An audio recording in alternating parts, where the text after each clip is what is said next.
सच्चा प्यार कभी नहीं मरता, बस वक्त की धूल में छुप जाता है। और फिर एक दिन एक पुराने स्टेशन पर एक अधूरी मुलाकात की तरह लौट आता है। दोस्तों, इलाहाबाद का स्टेशन और वही 19 जुलाई, वही तारीख, वही स्टेशन और वही यादें जो हर साल इस दिन को और भी ज़्यादा जिंदा कर देती थी। आदित्य मन में बैठा स्टेशन की बेंच पर सोच ही रहा था कि एक लाल कलर का सूट में एक 45 साल की औरत आंखों में चश्मा लगाए भागती हुई नजर आई। आदित्य उसे दूर से देख रहा था। हल्की हल्की बारिश हो रही थी और वह आदित्य के बगल में आकर बैठ जाती है और फिर मन ही मन कहने लगती है कि आज तो कॉलेज पहुंचने में लेट हो जाएगा। आदित्य ने बिना उसकी तरफ देखे मजाक में कह दिया, क्या आप पढ़ती हैं? और हंसने लगा। वह चिल्ला उठी, आपको तो मजाक सूझ रहा है, मैं कॉलेज में लेक्चरर हूँ। और जब आदित्य ने उसका चेहरा देखा और उसकी आवाज़ सुनी तो देखता ही रह गया। यह तो उसका 25 साल पुराना प्यार था। दोनों की आंखें नम हो जाती हैं। दोनों उसी को देख रहे थे, एक दूसरे की तरफ देखे जा रहे थे। चांदनी ने कहा, आदित्य, तुम दोनों एक दूसरे को देख रहे थे जैसे एक दूसरे से अनजान हो। दोनों की आंखें नम हो जाती हैं। अतीत के वह सारे पन्ने, वह सारे पल उनके सामने आ जाते हैं जिन्हें वह कभी भूल ही नहीं पाए थे। आखिर ऐसा क्या हुआ था आदित्य को अपना प्यार छोड़ना पड़ा? पूरी कहानी जानने के लिए वीडियो को अंत तक ज़रूर देखें और कमेंट बॉक्स में ज़रूर बताएं कि आप मेरा वीडियो कहाँ से देख रहे हैं। आदित्य और चांदनी दोनों इलाहाबाद में रहते थे। आदित्य गरीब परिवार का लड़का था। उसके पापा दूसरों की दुकान में बैठा करते थे जिससे उसका घर का खर्चा चलता था। आदित्य अपनी माँ बाप का इकलौता बेटा था और इधर चांदनी पैसे वाले घर से थी। वह अपने 2 भाइयों और अपने माँ बाप की लाडली थी। सभी सरकारी नौकरी करते थे। चांदनी सबसे छोटी थी। चांदनी को पलकों पर बिठा कर रखते थे। आदित्य की पहली मुलाकात इलाहाबाद के स्टेशन पर हुई थी। वही 19 जुलाई। एक लड़की बारिश से बचने के लिए भागती हुई स्टेशन पर आई। आदित्य चांदनी को देखकर होश उड़ गए। बिल्कुल लाल परी लग रही थी वह लाल सूट में। आदित्य के बगल में आकर बैठ गई। आदित्य का तो दिल जोर जोर से धड़कने लगा। आदित्य बस उसे देखे ही जा रहा था। फिर वह चिल्लाते हुए बोली, ओए, मुझे ताड़ते ही रहोगे? लेकिन वह कुछ नहीं बोला, बस एकटक चांदनी को देखे ही जा रहा था। चांदनी बहुत बोलती थी, चुलबुली लड़की थी। उसने आदित्य से कहा, मुझे भी बैठने दो। आदित्य ने सुना ही नहीं। उसने आदित्य को धक्का दिया। यार, क्यों देख रहे हो इतना? इतने में आदित्य बेंच से नीचे गिर गया। चांदनी हंसने लगी। उसकी हंसी से आसपास के लोग भी उन दोनों को देखने लगे। चांदनी हंसते हुए बोली, तुम तो गिर गए। क्या गिरे हुए हो?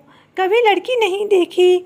मैं कोई एलियन थोड़ी ना हूँ जो मुझे आंखें फाड़ फाड़ कर देखे जा रहे हो। और लोग जो वहाँ खड़े थे वह भी हंसने लगे। तब तक बस आ गई। दोनों बस में चढ़ गए, लेकिन आदित्य पूरे बस में चांदनी को चोरी छुपे देखे जा रहा था। दोनों जब एक ही कॉलेज में उतरे तो चांदनी बोली, अरे यार, तू भी इसी कॉलेज में पढ़ता है? आदित्य बोला, मैं बीएससी फर्स्ट ईयर, नया एडमिशन है, पहला दिन है। वह बोली, अरे यार, सेम, मेरा भी नया एडमिशन है और मेरा भी बीएससी फर्स्ट ईयर में एडमिशन है और पहला दिन है। चांदनी ने कहा और अपना हाथ आगे बढ़ा दिया। आदित्य के तो होश गुम हो गए थे। उसने धीरे धीरे अपना हाथ बढ़ाया। चांदनी का हाथ पकड़ लिया। चांदनी ने कहा, वी आर फ्रेंड। अब आदित्य चांदनी का हाथ ही नहीं छोड़ रहा था। चांदनी ने कहा, अरे यार, आपने तो मेरा हाथ ही पकड़ लिया है। क्या शादी करके मुझे अपने घर ले जाओगे? और हंसने लगी। आदित्य बिल्कुल शर्मा गया। उसने चांदनी का हाथ झट से छोड़ दिया, लेकिन उसका दिमाग तो बिल्कुल ठिकाने पर ही नहीं था। पहली बार किसी लड़की का हाथ पकड़ा था, वह भी इतनी खूबसूरत लड़की। चांदनी ने आदित्य का हाथ दोबारा पकड़ा और बोली, अरे यार, चलो ना, देर हो रही है। आदित्य का हाथ पकड़ा और कॉलेज के अंदर चली गई। जब अपनी क्लासरूम में पहुंची तो एक ही सीट पर बैठ गई। आदित्य पढ़ने में बहुत होशियार था। उसने सर ने जो भी क्वेश्चन पूछे सारे आदित्य ने सबसे पहले आंसर दिए। चांदनी उसे देख रही थी। वह बोली, अरे यार, तू तो बहुत होशियार है। सही दोस्ती की है मैंने। आदित्य बोला, मैंने 12th में 97% आए थे। चांदनी बोली, अरे यार, मैं तो झल्ली हूँ, मेरे तो 75% ही आए थे। ऐसे ही दोनों की दोस्ती हो गई। दोनों साथ में बस स्टैंड पर आते और साथ में कॉलेज जाते। चांदनी उसे कैंटीन ले जाती और कुछ न कुछ हमेशा खिला दिया करती थी। फिर चांदनी के पापा ने चांदनी को स्कूटी दिला दी। अब तो चांदनी आदित्य के साथ स्कूटी पर ही जाती आती थी और कभी कभी कॉलेज के बाद चांदनी उसे घुमाने के लिए ले जाती थी। दोनों की दोस्ती इतनी गहरी हो गई थी और धीरे धीरे उनकी दोस्ती प्यार में बदलती जा रही थी, लेकिन उन्होंने अपनी सीमाएं कभी नहीं लांघी। ऐसे ही उनका 3rd ईयर था और अब दोनों ही एक दूसरे के देखे बिना नहीं रह पाते थे। एक दिन चांदनी ने आदित्य को प्रपोज कर दिया। चांदनी ने कहा, अरे यार, तू तो इतना शर्मीला है कि कभी मुझे अपने दिल की बात नहीं कहेगा। जब तक मैं कॉलेज से भी निकल जाऊंगी और मेरे पापा मेरी शादी भी कर देंगे। और उसने पूरे कॉलेज के सामने आदित्य से आई लव यू कह दिया। घुटनों के बल बैठ गई गुलाब लेकर। सब देख रहे थे। वह बोली, Aditya, will you marry me? Aditya ने उसे उठाया। आदित्य के गले लग गई। आदित्य ने कहा, चांदनी, तुम्हारे माँ बाप हमारे रिश्ते के लिए कभी नहीं मानेंगे। मैं एक गरीब घर का लड़का हूँ और तुम एक बहुत बड़े घर की बेटी हो। तुम अपने बड़े घर की बेटी हो और मैं बहुत गरीब हूँ। हमारे पास तो ना तो घर है ना तुम्हारे जैसा मान सम्मान। चांदनी बोली, मेरे भैया, मेरे पापा मुझसे बहुत प्यार करते हैं और मैं जो कहूँगी वह कभी मना नहीं करेंगे। यह बात कॉलेज की एक लड़की जो कि नया एडमिशन लेकर आई थी, चांदनी के रिलेशन में थी, उसने चांदनी के भाइयों को बता दी। जब उसके चांदनी के भाइयों को पता चली तो घर में हंगामा हो गया। उन्होंने चांदनी को भी कहा कि आज के बाद उस लड़के से कभी मत मिलना, नहीं तो उसे लड़के को शायद ज़िंदगी में कभी मिल ही नहीं पाओगी। चांदनी ने कहा, भैया, आदित्य बहुत अच्छा लड़का है और हम एक दूसरे से प्यार करते हैं और एक दूसरे के साथ अपनी ज़िंदगी बिताना चाहते हैं। वह बोले, तू अभी बहुत छोटी है, कुछ नहीं जानती है। ये गरीब घर के लड़के ऐसे ही होते हैं, अमीर घर की लड़कियों को फंसा लेते हैं। तभी उसके भाई ने चांदनी को एक थप्पड़ मार दिया और कहा कि चांदनी, शादी तुम्हें वहीं करनी पड़ेगी जहां हम कहेंगे। फिर उन्होंने कुछ लड़कों को बुलाया और आदित्य के घर के पास पहुंच गए। वहीं से आदित्य को पकड़ लिया और आदित्य को धमकाया कि मेरी बहन से मिलना छोड़ दो, भिखारी कहीं के। जहां बड़े घर की बेटी देखी नहीं कि सोचा फंसा लेंगे और अच्छे खासे पैसे मिलेंगे। आदित्य बोला, मुझे पैसे नहीं, आपकी बहन से प्यार है। भैया, आदित्य ने चांदनी के भाइयों के सामने हाथ जोड़ दिए। भैया, मैं चांदनी से शादी करना चाहता हूँ। उसके भाई बोले, अपनी हैसियत देख और लास्ट वार्निंग दे रहे हैं, नहीं तो इसका अंजाम बहुत बुरा होगा। लेकिन न चांदनी ने मिलना छोड़ा न आदित्य ने। एक दिन चांदनी ने आदित्य से कहा कि क्यों ना हम भागकर शादी कर लेंगे, हम अपने घर में अपने माँ बाप को मनाएंगे। आदित्य बोला, मेरे माँ बाप तो कभी मना नहीं करेंगे, वह तुरंत हाँ कर देंगे, लेकिन तुम्हारे घर वाले कभी नहीं मानेंगे। चांदनी आदित्य के गले लगकर फूट फूट कर रोने लगी। मैं तुमसे जुदा नहीं होना चाहती हूँ, मैं तुम्हारे साथ ज़िंदगी बिताना चाहती हूँ। हर सपना मैंने तुम्हारे साथ देखा है और तुम्हारे बिना जीना भगवान न करे वह दिन कभी आए। मैं तुम्हारे सिवा किसी और के बारे में सोच भी नहीं सकती हूँ। और भैया, मेरे लिए लड़का देख रहे हैं। मैं मर जाऊंगी लेकिन किसी से शादी नहीं करूंगी। आदित्य ने चांदनी के सर पर हाथ रख दिया।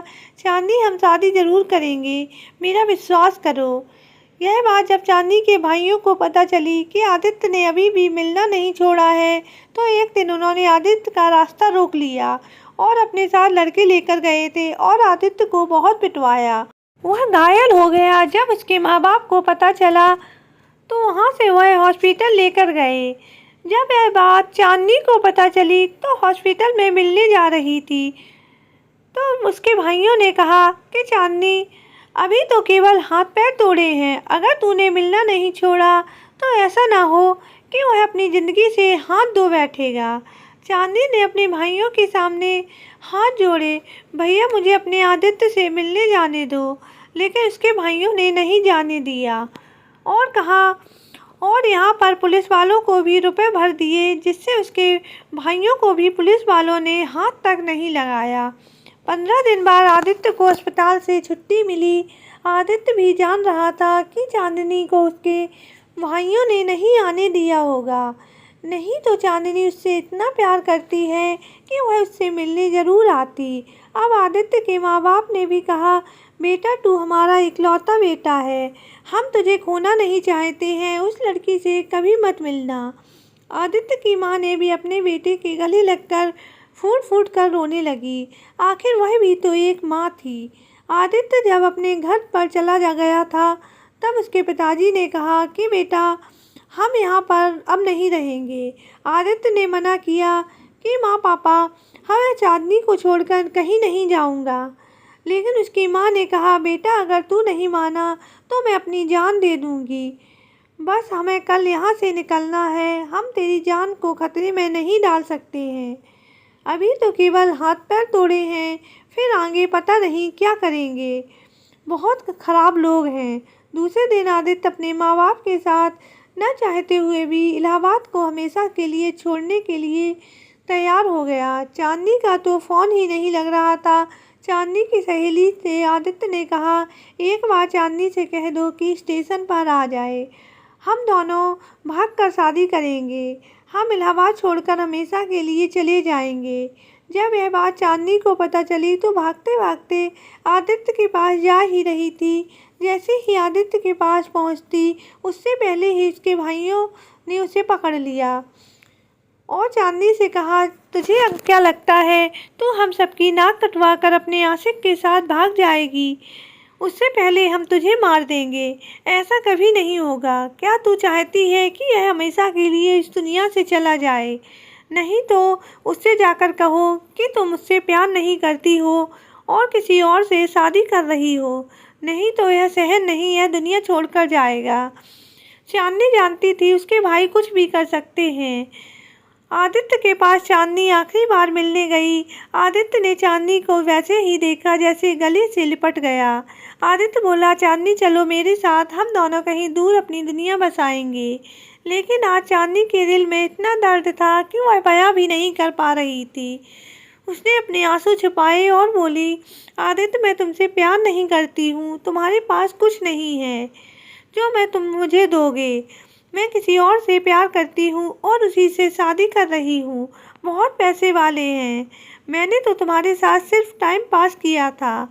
आदित्य को विश्वास नहीं हो रहा था। चांदनी बोली, आज के बाद हम कहीं भी नहीं मिलेंगे। हमारी कहानी यहीं ख़त्म। बस स्टैंड से शुरू हुई थी और यहीं बस स्टैंड पर ख़त्म हो रही है। आदित्य सिर्फ चांदनी का चेहरा देख रहा था। आदित्य की बस आ गई। उसके पापा ने आदित्य का हाथ पकड़ लिया और आदित्य को बस में चढ़ा लिया। शायद यह आदित्य और चांदनी की आखिरी मुलाकात थी। चांदनी भी पीछे मुँह करके फूट फूट कर रो रही थी। आदित्य के भी आंसू नहीं रुक रहे थे। आदित्य भी जानता था चांदनी उससे झूठ बोल रही है। इस तरह से दोनों एक दूसरे से जुदा हो गए, न चाहते हुए भी। और आज बरसों बाद 25 साल पूरे हो गए थे। आदित्य इलाहाबाद के कॉलेज में उसी कॉलेज में अपना ट्रांसफ़र दिया था क्योंकि वह अपनी पुरानी यादें जीना चाहता था।